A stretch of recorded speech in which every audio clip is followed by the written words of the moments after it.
Hello guys, we're going to start here in just a minute. Just going to share the link here.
Okay, getting started on some XAW action. This will be concluding week 4, so that will be interesting to see where all the promotions will stand after this.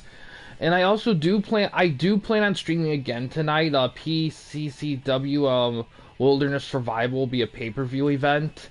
If anything, and I'll talk more about that as we get over the course of the stream here. Opening that matches for the XAW Championship here. Omega of FTOA will be defending against Batsu.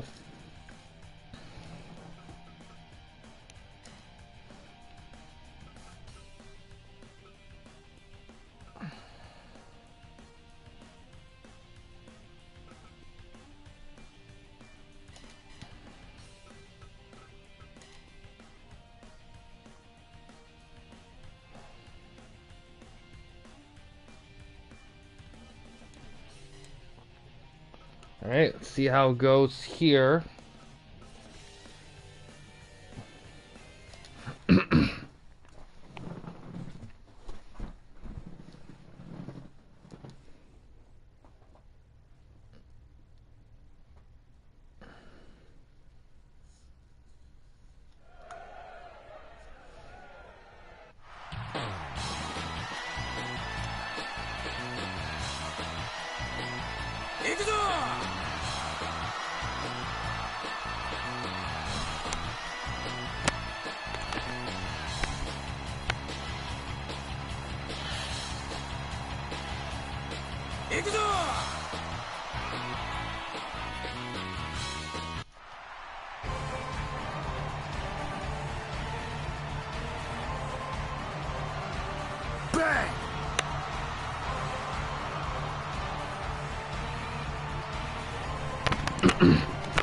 So the referee for XAW is Alto.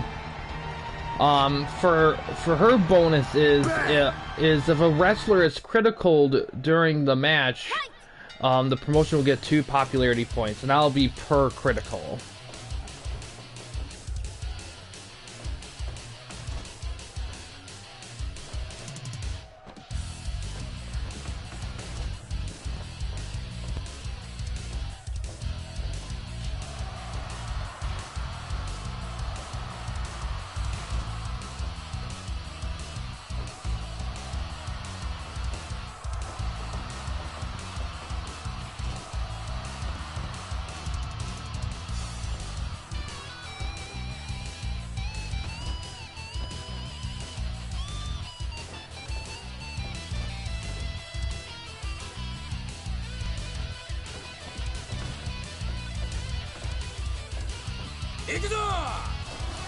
Butterfly suplex.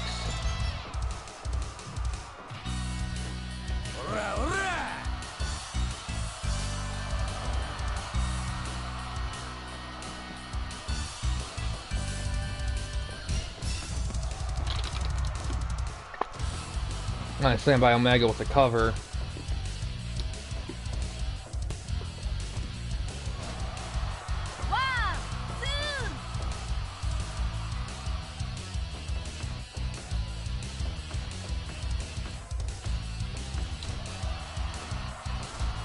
Leg lock.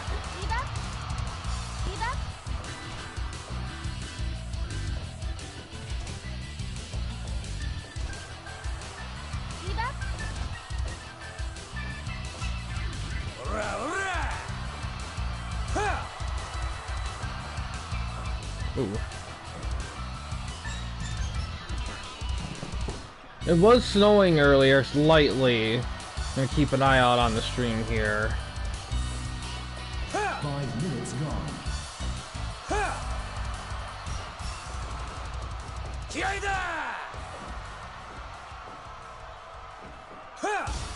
STO Buster.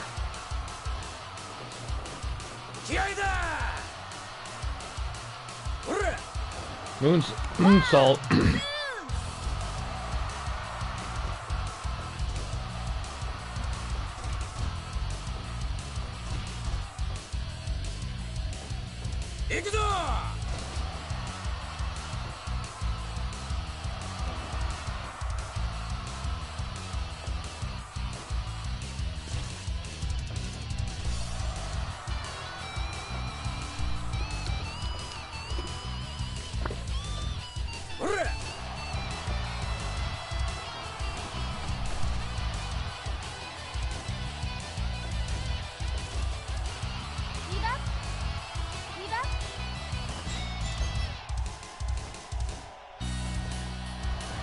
Nightmare of D right there.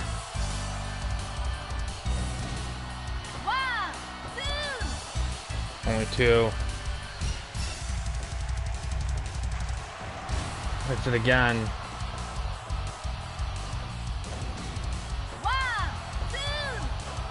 Ooh. Batsu might be in trouble here. Oh, the one-wing angel. Oh.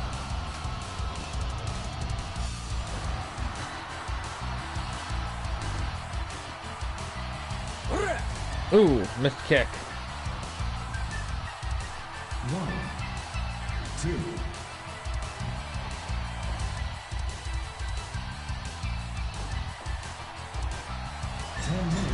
Hit that nightmare. Oh. Ah, Mega retains. Bang!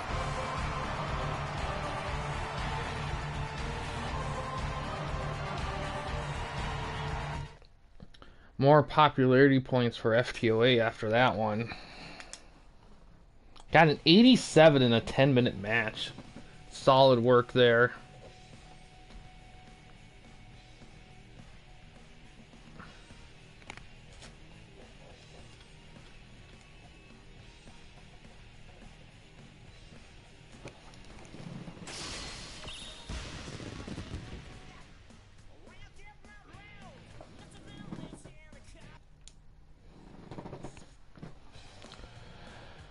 Alright, next match. The tag titles will be on the line. XAW tag titles.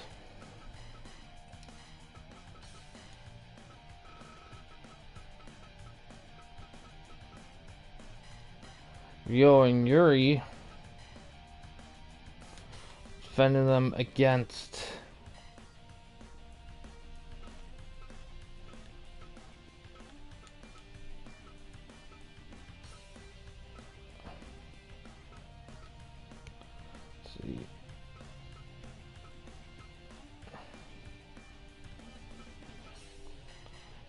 no, not Zangief.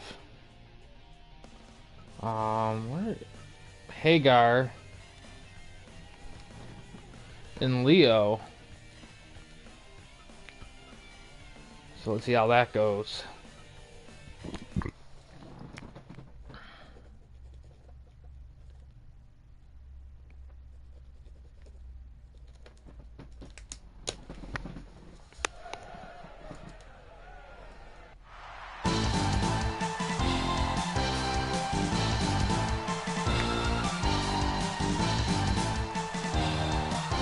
Come on!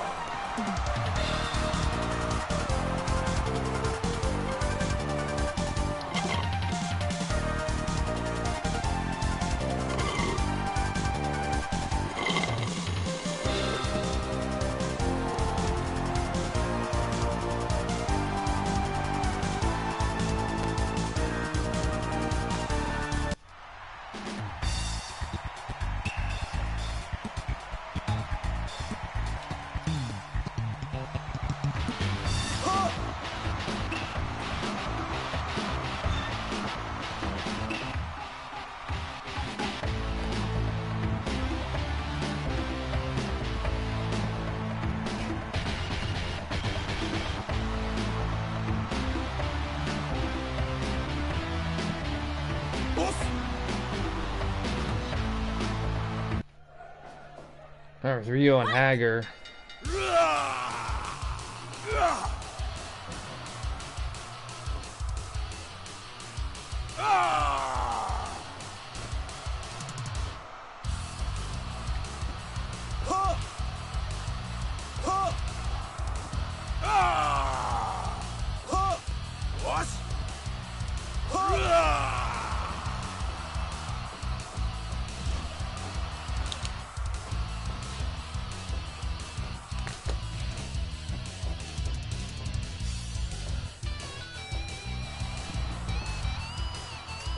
Tag made.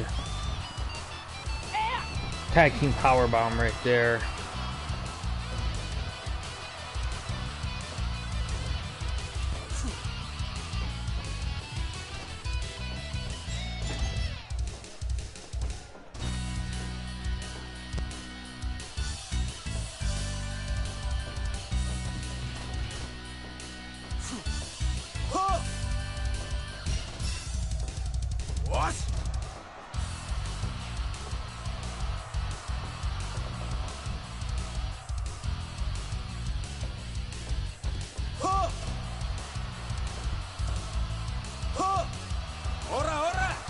Murder knees.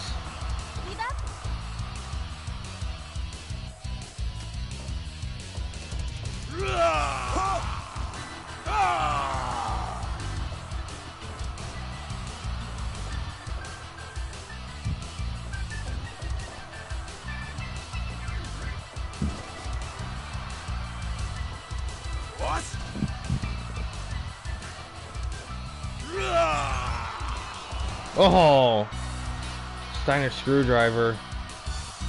Come on. Torture rack. 5 minutes gone.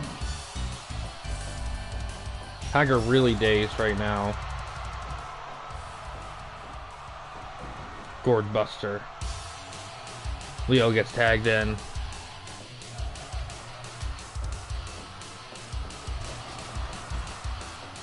One, two.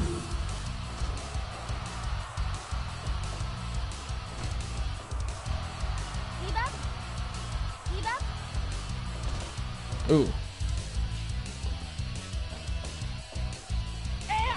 Gaya driver. Big moves getting hit early here.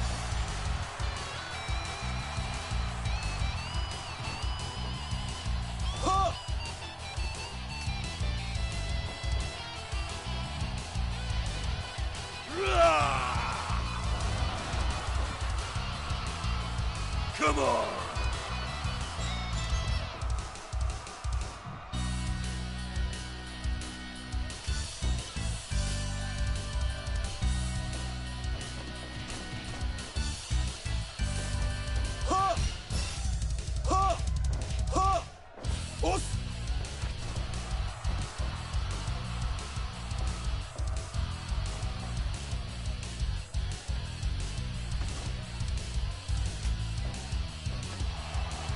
Ooh.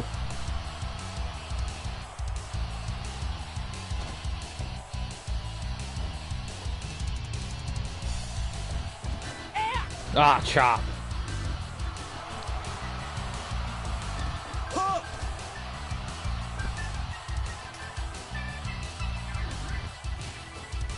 Oh, buzzsaw kick. 10 minutes gone. Counter.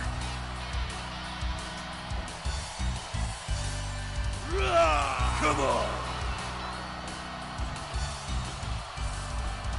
Come on.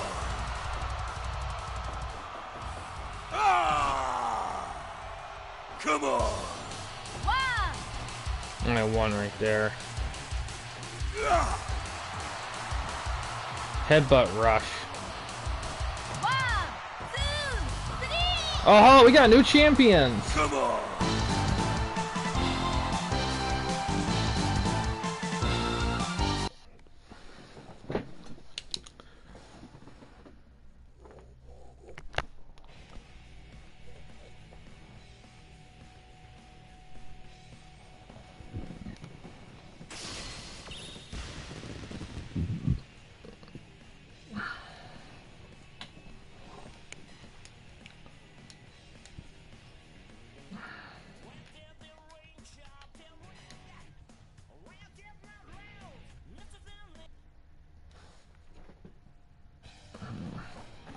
Alright, next match we got XAW versus Ash Crimson here.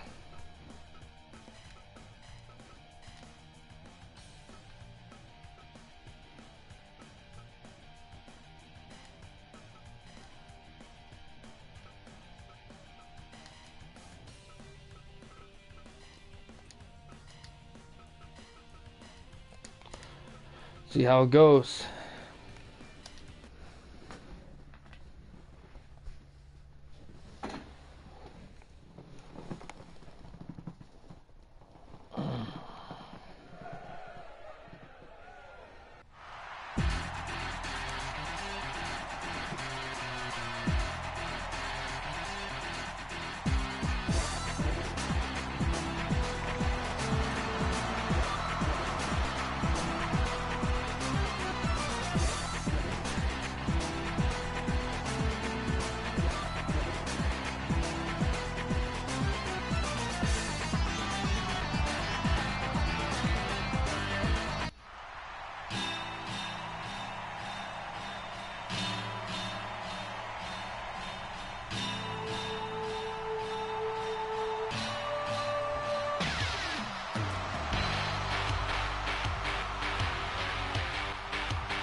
Ooh, nice maneuver there.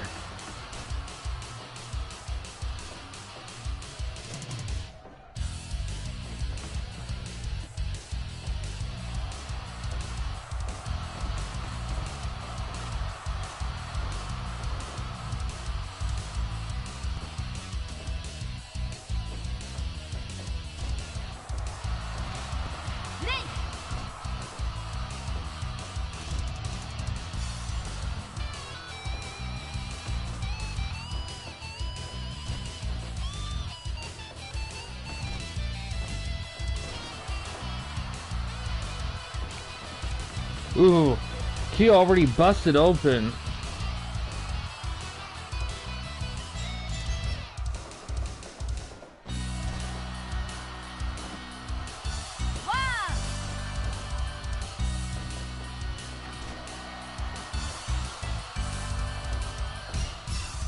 Yeah.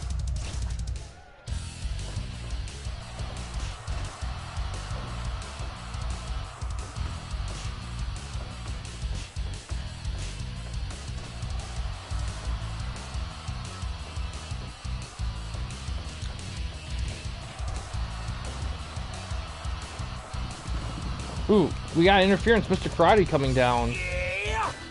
Irachi breaker out of nowhere. Mr. Karate, it looks like he's assisting Crimson here.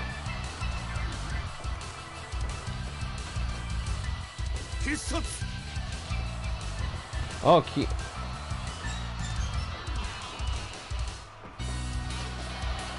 oh wait, here comes Shingo to help him out. It's just chaos here. 5 minutes gone. Yes, sir.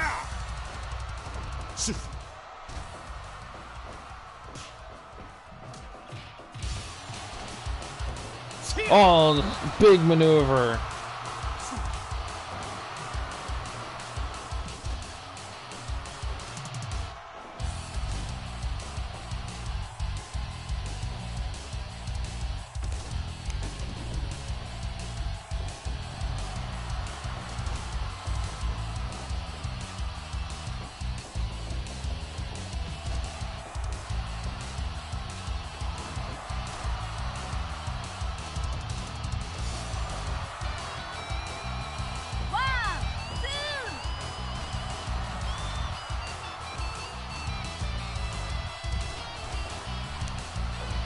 Oh, stomps there.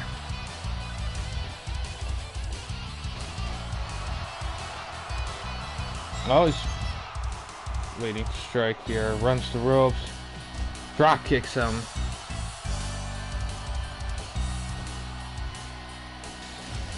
Oh, he's throwing the Irachi breaker. supposed to recover. 1, 2, 3. Ah, Crimson gets the win.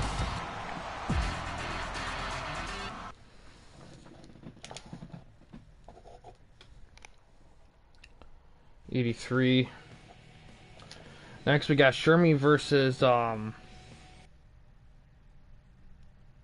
is that name? Hold on.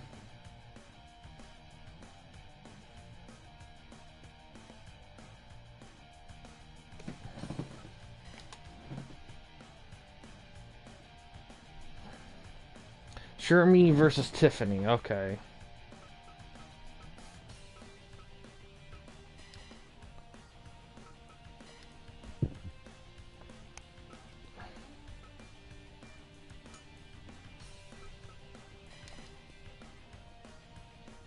Tiffany is TWN Women's Champion as well.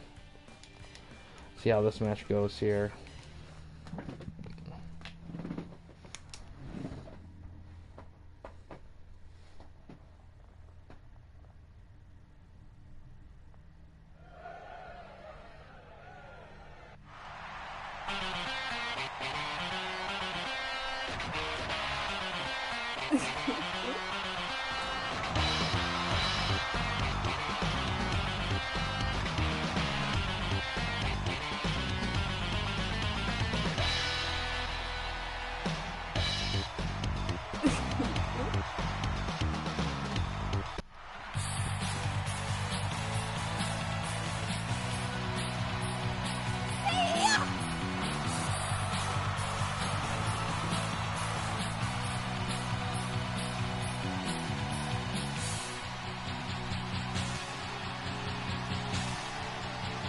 Come on. Fight! Counter.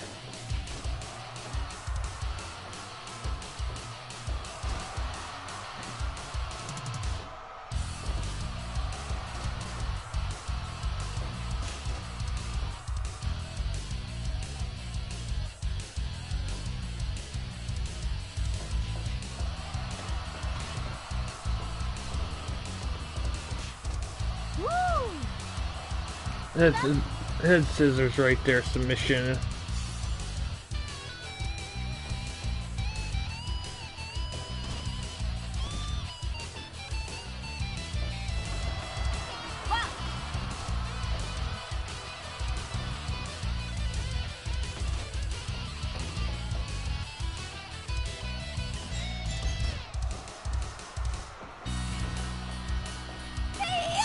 Come on.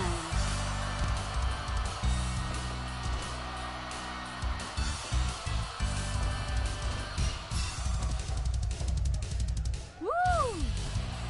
Leave up.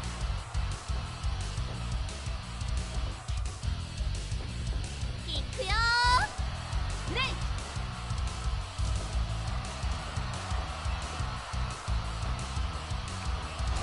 Ooh. Works that leg right there.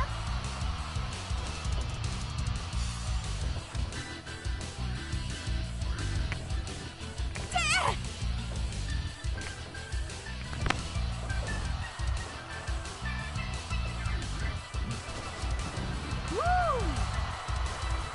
Hi, Gray Man. How you doing?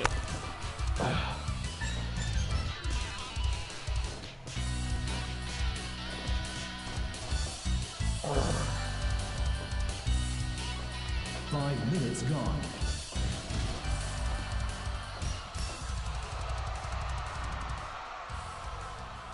Woo! Leave up. Leave up.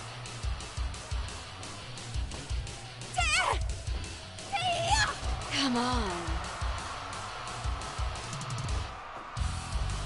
Neck breaker. 1, 2, 3. Oh, jabs. They were good. Oh man. I almost forgot to talk about like Survivor Series last night. Jeez. What a game-changing show that was. Oh man. You know, and it's funny too, because I heard rumors about Punk coming back in Survivor Series, but I was a little skeptical only because of all the fuckery that has gone on with him over all these years. But, you know, at the same time, I kind of thought, you know what? I mean, money. Come on. And here's the other thing too. As much as the AEW first return to AEW Pop got a big reaction, to be honest, I think his return to WWE is the pop that is the return that everyone, all Punk fans, like deep down, actually wanted. Because him coming back through AEW was, you know, fantastic first time out, but everyone always wanted him to come back to WWE because of all the memories. My only real thing about that, in all honesty, my biggest thing about it is, what the fuck is he gonna do? Is he gonna belt chase? Is he gonna be like a thorn in somebody's side? I mean, what is gonna be his thing? Cause I mean, is he a part-timer? Is he gonna be a full-timer? I mean, there's just a lot of stuff that we don't know what's going to be going on with Punk. And I do find it a little surprising that they did sign him, but I mean, Triple H was quoted in a press conference after it's like, people change, it's been almost 10 years, you know, and, you know, bygones be bygones or something like that. And I get that, to be honest. It's just so funny to me because they finally get all that McMahon fuckery out of the locker room. Things are peaceful at the moment, and then they sign Punk, and it's just like, oh man, I bet when they signed him, they told him that all that shit that happened to AEW, that's not gonna happen here. If that starts happening, you're gone. That's what I think they probably told him, that he has to kind of play ball a little bit if he's gonna be there. And I think Punk agreed with it only because where else is he gonna go? Because it's obvious he still wants to be a part of the wrestling business. Like, he's not gonna be done after the AEW stuff. Yes. And I think he agreed because there's nowhere else for him to go, because the company's smaller than AEW and WWE, like in TNA, MLW, NWA, those companies can't handle Punk in terms of like financially and all that other stuff. They can't. And so that was the only option for him. So he must have just agreed to whatever they put in front of him. That was reasonable enough. Ooh, Shermie gets the win.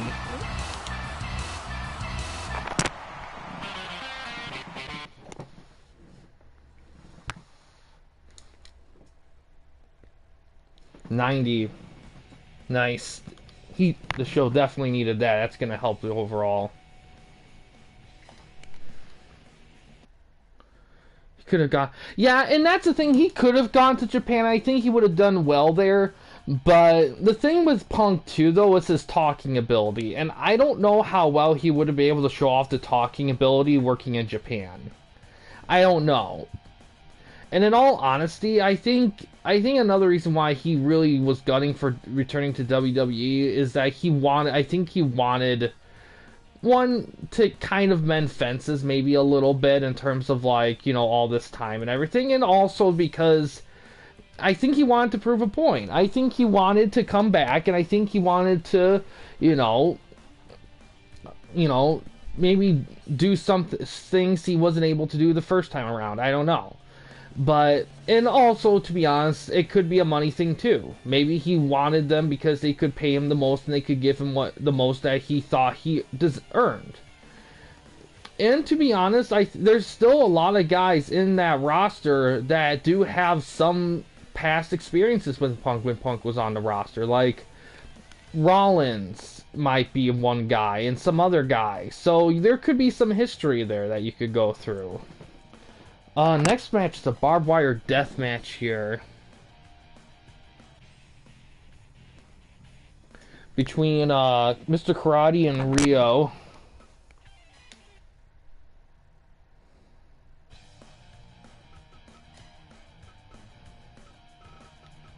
That does remind me. That does remind me. I know we voted on in the past about pay-per-view scheduling and amounts and stuff.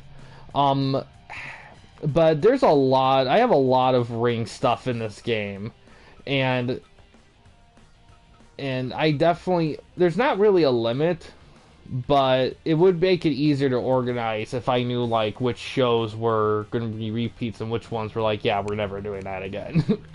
But that's something I'll probably look more into later on. Yeah, exactly. That's the thing. It is a money thing. That, I think that's the biggest reason why WWE brought him back, because they knew Punk would make them shit ton of cash. And even though Punk is probably gonna have to play ball on some levels, he's still gonna probably get paid more than any other of the indie, like, smaller wrestling promotions will pay him.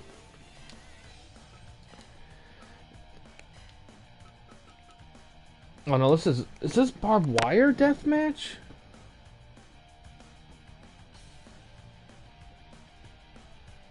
Yeah, barbed wire. It's not landmine, it's barbed wires. Okay.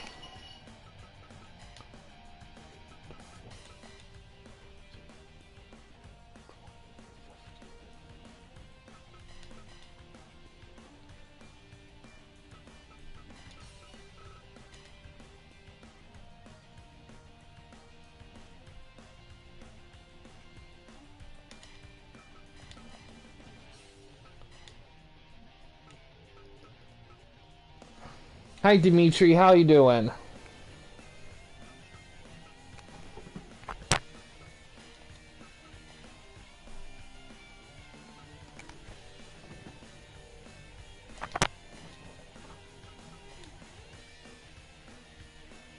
I did. Me and Grayman were just talking about it. Yeah, because I watched a show late last night. And like I've said earlier in stream, I do plan on streaming again tonight after we conclude this stream here. So I'll definitely be talking more about it there, I imagine. Unless something happens where I have to postpone it, I don't know. But let's see, alright, good. Alright, let's see how this goes here. But I get it, and I'm not saying that it's gonna be your pay-per-view, Gray Man.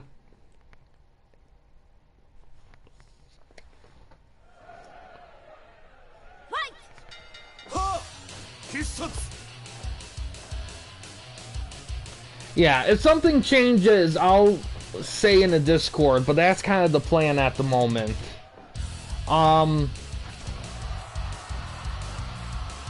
Yeah, and here's my couple things with Punk going back in. Like you said, his age. I mean, 45 in wrestling isn't a bad age to still be active, but given his current injury repetition in AEW, is he going to be a full... Yeah, he is, actually. Yeah, because freaking Punk wrestled with Eddie Guerrero when Eddie Guerrero was still kind of working his way back into WWE after he was let go for a very brief period.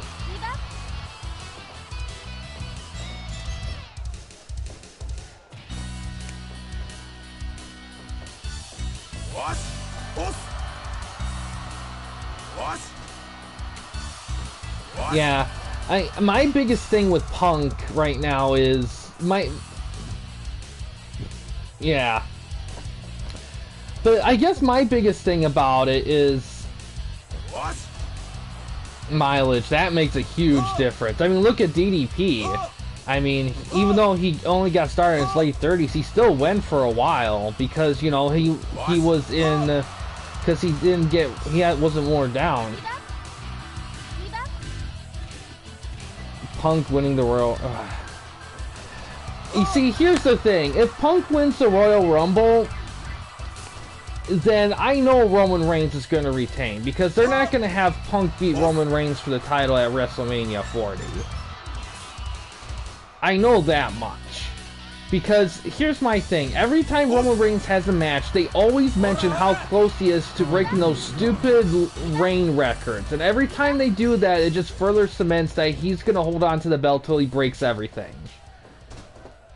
And at that point, if that's the case, then he's not losing that belt to probably WrestleMania 41. Because, and I feel like they're doing that for a couple reasons, that they choose to go that route. One, they want a young face on top of the record book. So when they talk about records or stuff, they're talking about somebody that the younger people actually know, and not somebody that is a gajillion years old. And two, and probably more likely, it could be in his contract. Because if everyone remembers, during the early days of the Bloodline story, Roman Reigns' contract was running out. So my thing is, when they re-signed him, and I think this was during when Vince McMahon was still originally in charge, it was under the condition that he would hold on to the belt to break certain records. Because when he loses the belt, he's probably going to be done with wrestling because of his health and age and everything. So I think that could have been it, and that's why we see him win the belts during many key moments where he should have lost it from a storyline sense perspective. But what do I know? But and that's the thing, like pushing him to. But that's the thing. I don't know. Oh look, he gets a win in under 9 minutes. And that's the thing, like. I'm not saying that Punk could be not someone key. I just don't know how they're gonna use him. Because he's not really a guy that, like, quote unquote needs the belt. You know, he's so well established that him winning a belt, what will it add unless they craft some brilliant story surrounding him? And to be honest, given Punk's erraticness in certain points and the fact that of his age and injury thing, they may not want to attach a big belt on him, at least long term. They may want to just have him be like the thorn in somebody's side guy. Like somebody that just kind of battles up people. Oh yeah.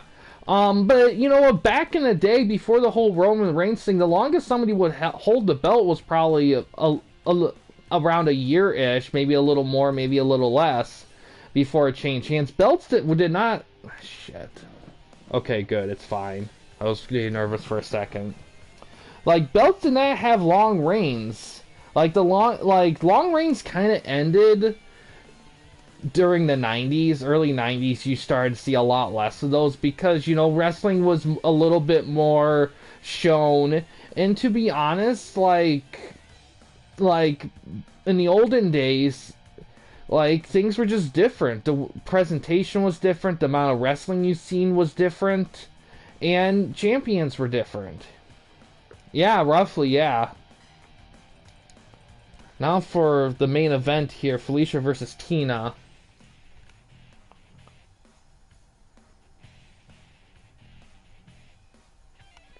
Yeah, I think so too. I could be wrong, but I believe so. I think, and that's the thing too, I think my biggest issue, and like I said, my biggest issue with him coming back, like I said, is I just don't know what they're going to do with him. You know? I mean, I wouldn't, and you want to be interesting, I think it'd be kind of ironic and kind of interesting if they made him like a quote-unquote authority figure. Not like a commissioner like Aldis and Pierce, but like somebody that was put in a position of power.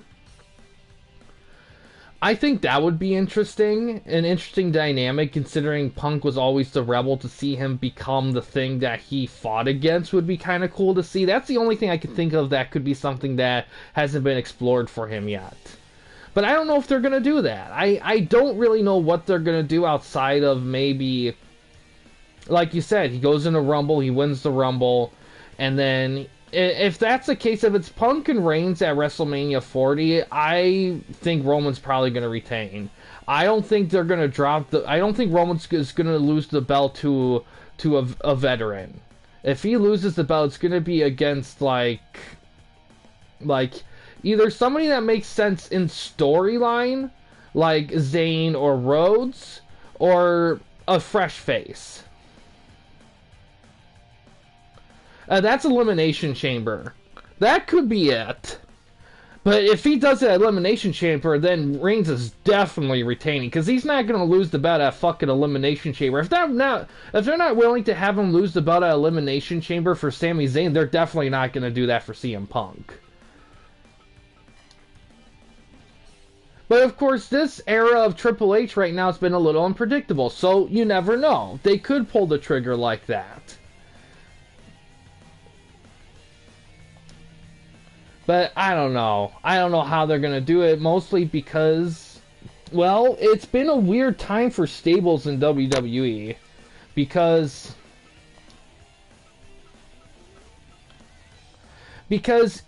I've discussed this before, but everyone acts like the bloodline is done, but they're not. You know, like when you hear stables, all the stable wars, and all these other people talk about the bloodline's dead, we're gonna be the new guys in town, and that kind of thing. Like, they're talking about like the storyline's done, and it's not. They never concluded it. It's still around, and to me, it just further shows like they have to be tied to it from a contractual perspective, because any booker in their right mind would have ended this thing long ago. They would have.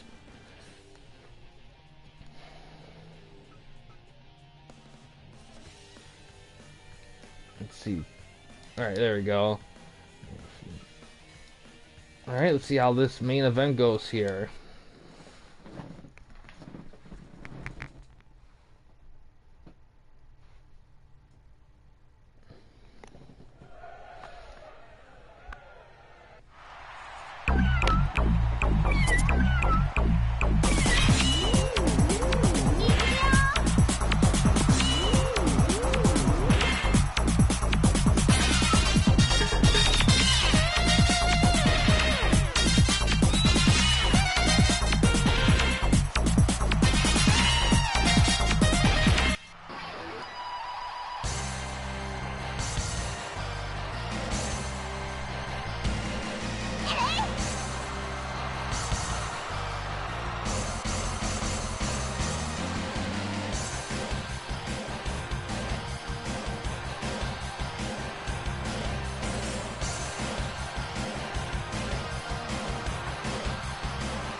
But yeah,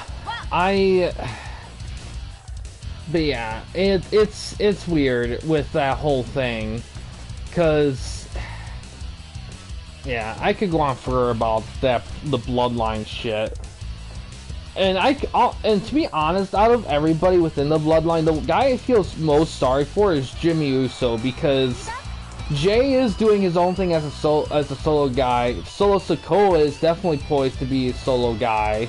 Roman Reigns, once he's done, is going to be done. Like, what does that leave Jimmy with? He's not really doing his own thing right now successfully, and it's kind of a shame, because he does not deserve to be Janetti'd at all. But I don't know. It's a weird dynamic right now with that, because it's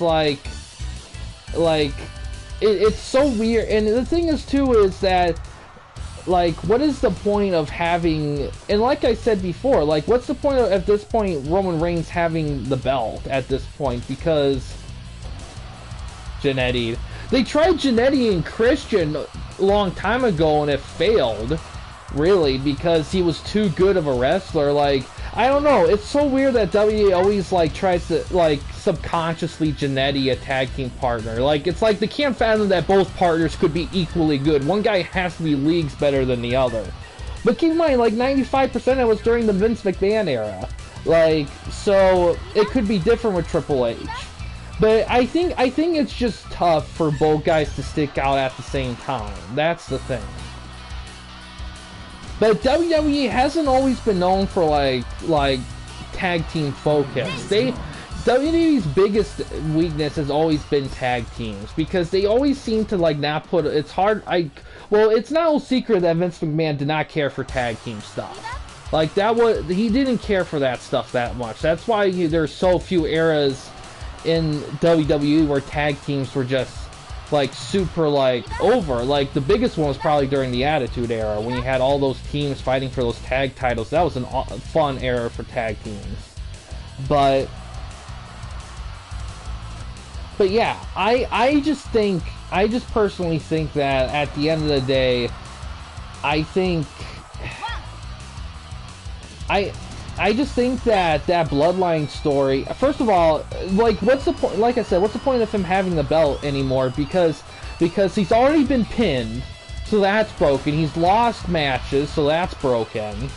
Like, the only thing left of that whole thing is him having the championship. And I'm sorry, but, like, you ruined two great endings to him losing the title.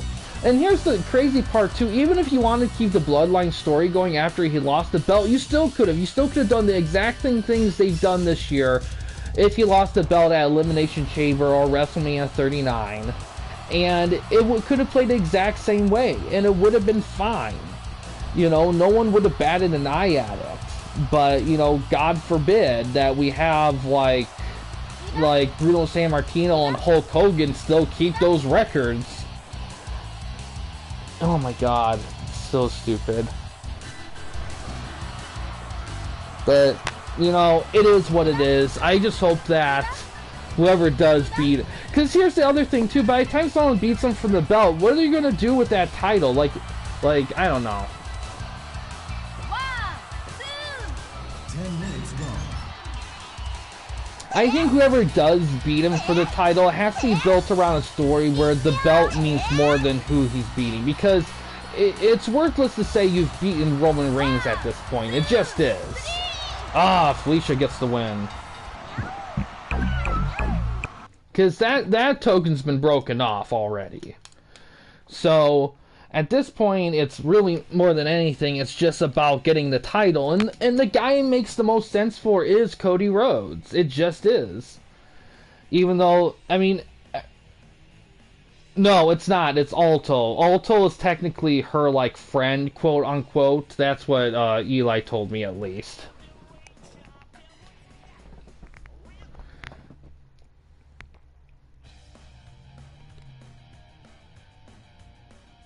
Alright, let's do some calculations and see how well the show did.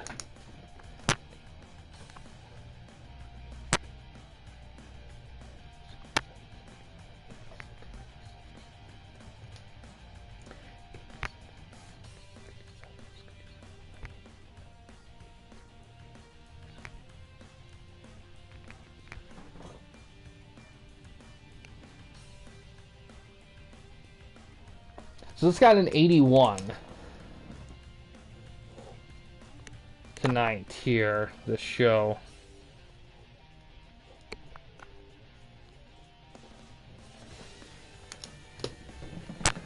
Okay, like I said, I do plan on streaming again tonight. It's going to be the PCCW pay-per-view, Wilderness Survival. If anything changes, I'll share it in the Discord, but that is the plan at the moment. I'm not going to try to wait too late. I am going to try to... Hi, Sage. How you doing? I don't think you've been a part of a stream before.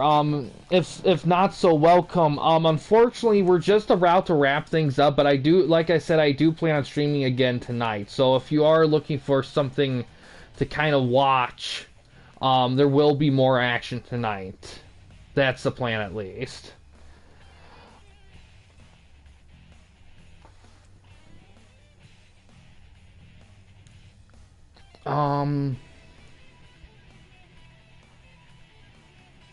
Trying to think.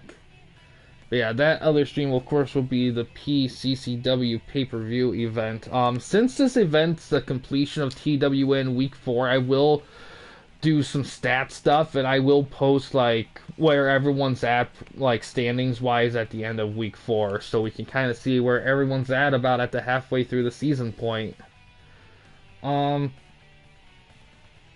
Yeah, let me think. I don't think I have anything else at the moment. I think like I said, that's the plan right now is to stream again tonight. If anything changes, I'll say so in the Discord. But yeah, guys, that's gonna do it for this stream here. Thanks for watching. In case you guys wanted to chat with anyone at the Campy Company, you didn't want to use the YouTube comment section, we do have a couple options. First one is we have a Discord channel. You can find a link to that in the About page / About section of our channel. We also have a community tab in our channel as well. You can access that anywhere at any time. But yeah, guys, thanks for watching. Please subscribe and like the videos, and have a good day.